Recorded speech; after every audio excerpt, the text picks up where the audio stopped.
मोहम्मद जी मैं आपके पास आऊं, लेकिन उससे पहले शरद पवार रुझानों पर उन्होंने पहला बयान दिया है। महाविकास आघाड़ी महाराष्ट्र में अच्छा परफॉर्म कर बीजेपी के अहंकार की वजह से सीटें कम हुई है। बड़ा बयान दिया है शरद पवार ने। बीजेपी का अहंकार यूपी में एग्जिट पोल के खिलाफ आया है। नतीजा क्या कुछ कहा शरद पवार ने, सुनिए।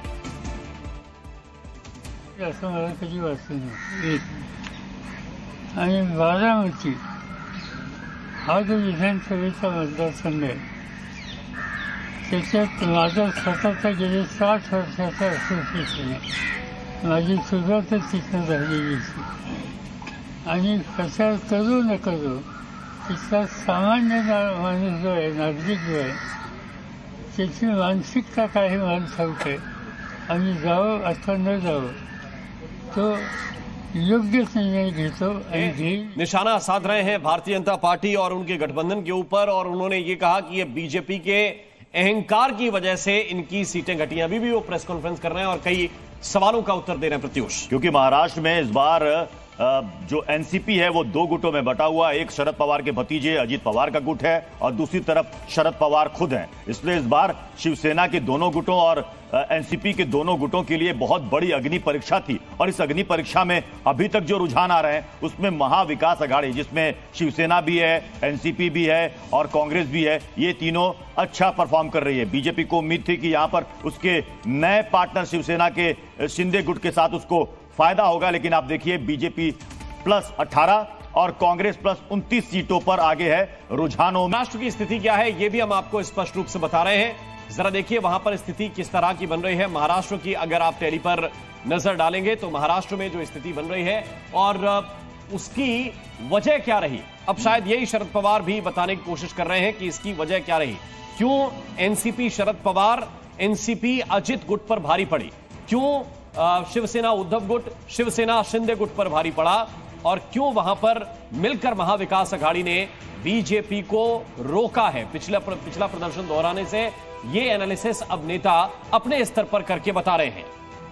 देखिए सबसे बड़ी बात है कि 11 शिवसेना उद्धव को सीटें हैं, 5 है शिवसेना उद्धव की सीटें और 5 है शिवसेना शिंदे गुट की सीटें। और इसके अलावा अगर हम शरद पवार के एनसीपी की सीट की बात करें तो वो 7 सीट है।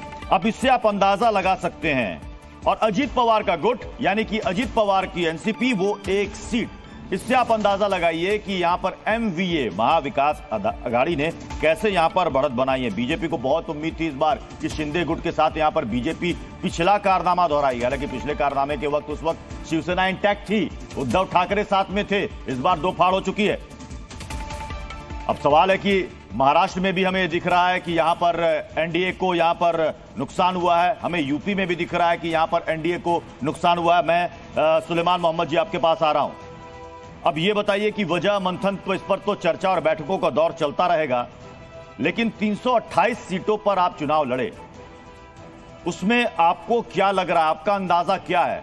कई लोगों ने कहा था कि 328 में कम से कम हम 150 से ऊपर सीटें लाएंगे। उतनी सीटें फिलहाल तो कांग्रेस की जाती नहीं दिख रही। देखिए ऐसा है कि ये कांग्रेस 328 सीट लड़ी थी, लेकिन बाकी बची हुई तकरीबन 215 सीटें इंडिया अलायंस के पार्टनर्स ने लड़ी थी। ये चुनाव इंडिया बनाम एनडीए था और उस चुनाव का नतीजा आपके सामने है। आपके और कई चैनल्स में दिखाया जा रहा है इंडिया अलायंस को 230-35 के आसपास सीटों पे बढ़त दिखा रहे हैं अभी, और एनडीए को 290 के या 280 के आसपास इसके दरमियान में बढ़त दिखा रहे हैं।